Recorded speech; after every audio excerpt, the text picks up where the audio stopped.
కానీ గ్రీక్ వాళ్ళు ఏం చేశారంటే ప్రేమను 4 రకాలుగా ప్రేమను గ్రీకులో వర్ణించినారు.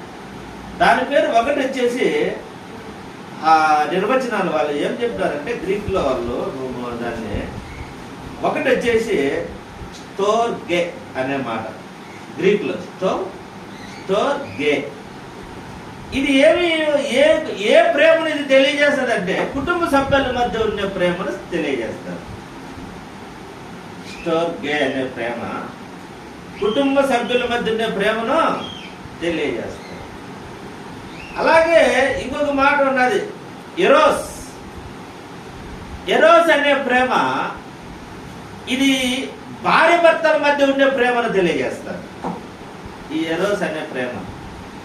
స్టోర్గే అనే ప్రేమ ఏది కుటుంబ ఫ్యామిలీ ప్రేమ, అన్నదమ్ముల అక్కజెల్లెళ్ళ మధ్య ఉండే ప్రేమ చూపిస్తారు. ఇది ఎరోస్ అనేది భార్య భర్తల మధ్య ఉండే ప్రేమను చూపిస్తారు. మూడో ప్రేమ ఫిలియో ప్రేమ. ఈ ఫిలియో ప్రేమ అనేది స్నేహితుల మధ్య ఉండే ప్రేమ. నాలుగో ప్రేమ ఉన్నది, అది అగాపే ప్రేమ.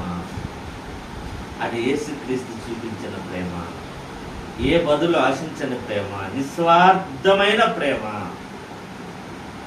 దైవ ప్రేమను సూచిస్తాను, నిస్వార్థమైన దైవ ప్రేమను సూచిస్తున్నాను.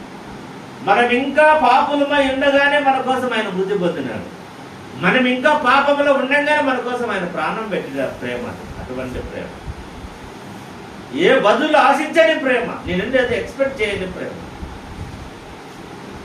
ఈ 4 రకాల ప్రేమలు ఉన్నాయి. ఈరోజు దేవుడు కోరుకుంటున్న ప్రేమ ఏంటి? ఆయన కోరిన ప్రేమ అంటే అగాపే ప్రేమ. ఈరోజు నేను అగాపే ప్రేమ నీకు చూపిస్తాను. నువ్వు కూడా ఇతరుల పట్ల, ఈరోజు భక్తులు, చంపబడిన భక్తులు, హతసాక్షులైన భక్తులు, వాళ్ళని చంపే వాళ్ళని కూడా క్షమించినారు.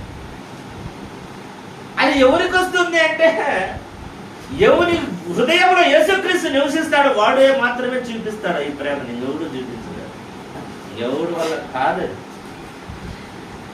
ఈ అగాపే ప్రేమ ఈరోజు మనం ఆయన కోరిన ప్రేమ. మన అంశం ఏమి? దేవుడు కోరిన, ఆయన కోరుకున్న ప్రేమ ఏదంటే అగాపే ప్రేమను చూపించమంటున్నాడు.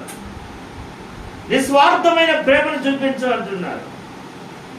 దేవునికి కుమారులుగా మనం ఉండాలంటే, దేవుని బిడ్డలుగా లోకంలో జీవించాలంటే ఆయన గుణలక్షణం కలిగి ఉంటేనే కదా ఈయన బిడ్డను తెలుస్తారు. ఈ ప్రేమను కలిగి ఉండాలని కోరుకుంటున్నాను. ఇక్కడ మనకు యెషయా గ్రంథంలో ఇచ్చినారు పాత నిబంధన పాఠంలో.